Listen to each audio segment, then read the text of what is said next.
恭喜！如果你60歲，過咗60歲，好多人唔係冇能力，唔係冇經驗，亦都唔係冇資源，甚至時間大把。真正問題就係往後嘅路應該點行？人生仲有冇新嘅機會？可唔可以做返自己真心鍾意嘅事？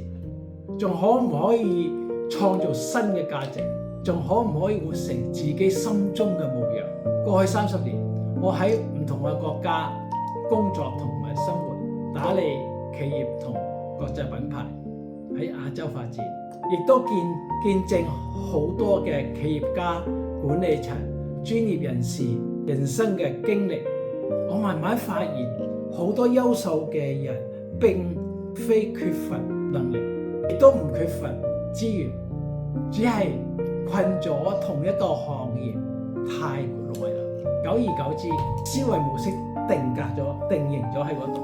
身邊接觸嘅人永遠都係同一班人，慢慢就係睇唔到更多嘅可能性。其實出色嘅人識人好多，但真正能夠點醒自己，為自己打開新嘅視野嘅人其實唔多。而家 AI 時代來臨，長壽時代亦都來臨。60歲從來唔係人生嘅終點，我認為反而係我哋人生下半場嘅起點。你同唔同意？人生下半場最可怕唔係睇到我哋自己嘅年齡變大變老，而係日子過得越嚟越長，但生活就係日日原地踏步。如果唔主動去探索，人生只會不斷重複從前嘅軌跡。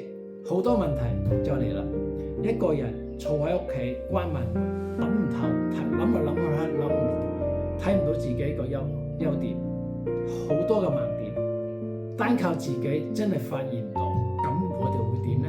所以我哋需要唔同行業、唔同背景嘅人深入交流，互相碰撞思維，彼此啟發。就係因為係咁，我同我 partner 建立咗一個叫做健康大聯盟嘅組織。而呢個健康大聯盟係組合一班對未來充滿熱誠嘅好奇心嘅聚埋一齊去重新審視未來嘅方向、未來嘅路，重新認識自己，共同開發共同去發展我哋人生嘅下半場嘅可能性。相信喺呢度會令大家會睇到自己過去睇唔到嘅機遇。事實上，人生下半場最珍貴嘅從來唔係答案，而係無限嘅可能性、新嘅機會、新嘅機遇。如果你唔想過着得過且過嘅日子，唔想躺平，對將來仍然擁抱好奇心、新嘅希望，我哋坐低一齊傾下，為咗我哋下半場重新去啟動。歡迎你探討我哋大健康聯盟呢個組織，下次傾。